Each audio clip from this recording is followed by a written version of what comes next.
good evening, whatever time you're watching this. Welcome back or welcome to my channel.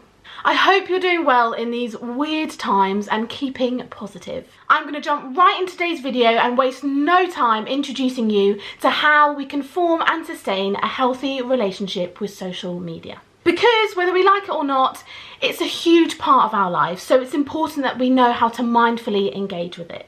In fact, a staggering 3.8 billion of us use social media, which is 45% of the population. That's crazy. We spend an average of 3 hours a day on our phone checking Facebook, Twitter, YouTube, TikTok, Snapchat and Instagram. Instagram being the leading social media site of 2020. For the most part, social media is great. It helps us feel connected, find inspiration, learn new skills, be entertained, stay educated and maintain relationships. It can, however, make us lose time, feel isolated, become self-absorbed, find ourselves victims of cyberbullying, encourage comparison, or develop poor mental health. A person's online account, presence, persona normally far outdoes their actual quality of life, and it's really important to remember this. Social media profiles are highlight reels. They are a projection, a performance. The more we scroll, the more inclined we are to develop this distorted belief that others lead happier lives than we do.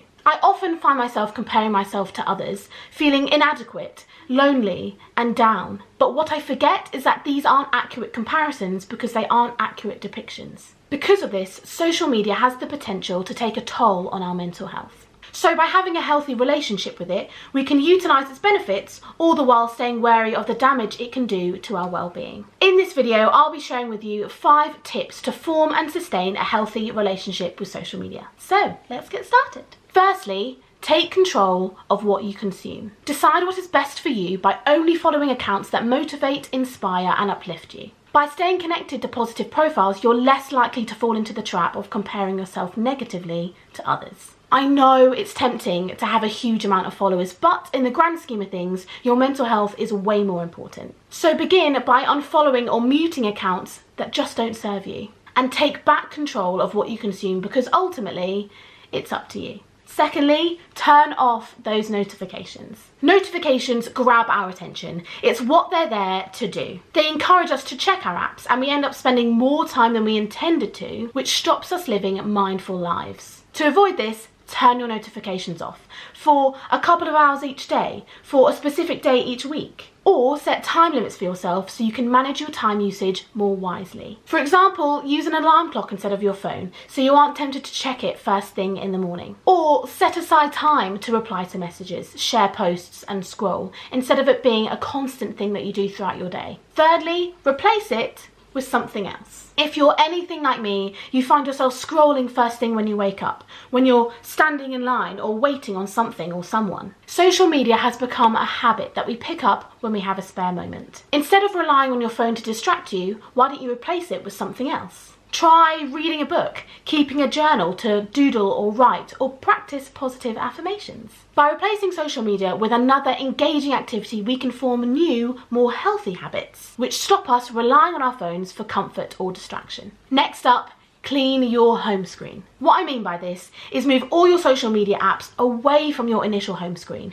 and delete apps that you just don't check as often or you feel don't make you feel happy. Social media platforms are designed to be addictive, so you're only putting fuel to the fire if the apps are so readily available. Lastly, and I think most importantly, know your purpose. Be honest with yourself and ask yourself why. Why do you endlessly scroll through Instagram? Why are you sharing certain posts? Why are you on your phone whilst with company? What's the purpose? Sometimes there might not be a purpose, and that's when there's an issue. Because there always needs to be a reason, a positive one.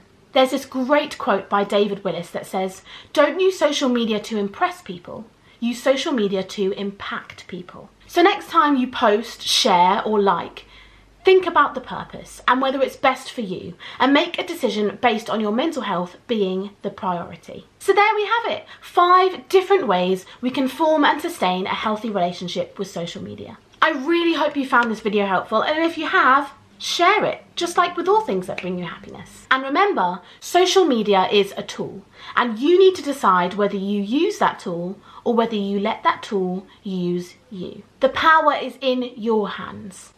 literally. So thanks for stopping by and watching this video. If you haven't already, hit that subscribe button because I'd love for you to join me on this journey. Have an amazing rest of your day, take care of yourselves, and remember, there's more to you than your social media profile. God bless.